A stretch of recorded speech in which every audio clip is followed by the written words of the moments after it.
औज़ुबिल्लाहिमिनश्शैतानिर्रजीम बिस्मिल्लाहिर्रहमानिर्रहीम। कुरान से वज़ाइफ के चैनल के तमाम व्यूअर्स को हनीफ़ा आपा की तरफ से अस्सलाम वालेकुम वरहमतुल्लाहि वबरकातुहू। पिछली वीडियो में मैंने आपके सूरह बकरा की रुक नंबर 5 का तर्जुमा बताया था। आज मैं रुक नंबर 6 की तर्जुमा आपको सामने पढ़ रही हूँ, आप सुन लीजिए। बिस्मिल्लाहिर्रहमानिर्रहीम। ए नबी इस्राईल, तुम मेरे वो इनाम याद करो जो मैंने तुम पर किया और उसकी सारी दुनिया जहाँ वालों पर मैंने तुमको फजीलत बख्शी। और उस दिन से डरते रहो जिसमें कोई शख्स किसी के कोई काम नहीं आएगा और ना कोई सिफारिश उसकी तरफ से कबूल होगी और ना किसी से मावजा लिया जाएगा और ना कोई मदद दी जाएगी।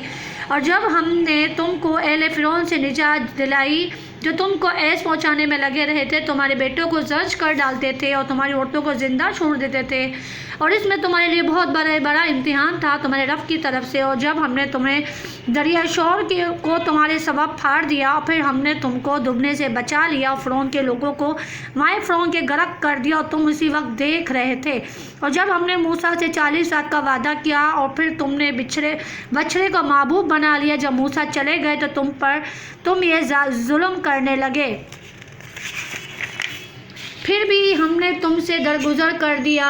इतनी बड़ी बात के बाद उस उम्मीद पर कि एहसान मानोगे। और जब हमने मूसा को किताब तौरेत अता की तो जो फैसला कुन चीज़ है, उस उम्मीद पर कि तुम सीधे चलोगे। और जब मूसा ने अपनी कौम से कहा कि तुम अपने ऊपर बड़ा जुल्म किया है, तुमने बछड़े को महबूब बनाया, तो तुम अपने खालिक के सामने तौबा करो और अपने आप को कत्ल करो, तुम्हारे खालिक के नज़दीक तुम्हारे लिए यही बेहतर है।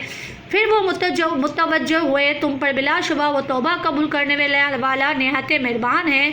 और जब कहा तुमने, ए मूसा, हम तुम्हारे कहने से ईमान लाएंगे ही नहीं जब तक हम खुद अल्लाह को एलानिया तौर पर ना देखें, बस इस गुस्ताखी पर एक बिजली की कड़क तुमको पकड़ा और तुम देखते ही रहे। फिर हमने तुम्हारे मर जाने के बाद तुमको जिंदा कर उठाया ताकि शायद तुम एहसान मानो, और हमने तुम पर बादलों का साया कर दिया और गैब से तुम पर तंजीनबीन और बटे मुचाए खाओ। तुम नफ्स चीज़ें हमने दी है, उन्होंने हमारा कोई नुकसान नहीं किया बल्कि हम अपना ही नुकसान किया।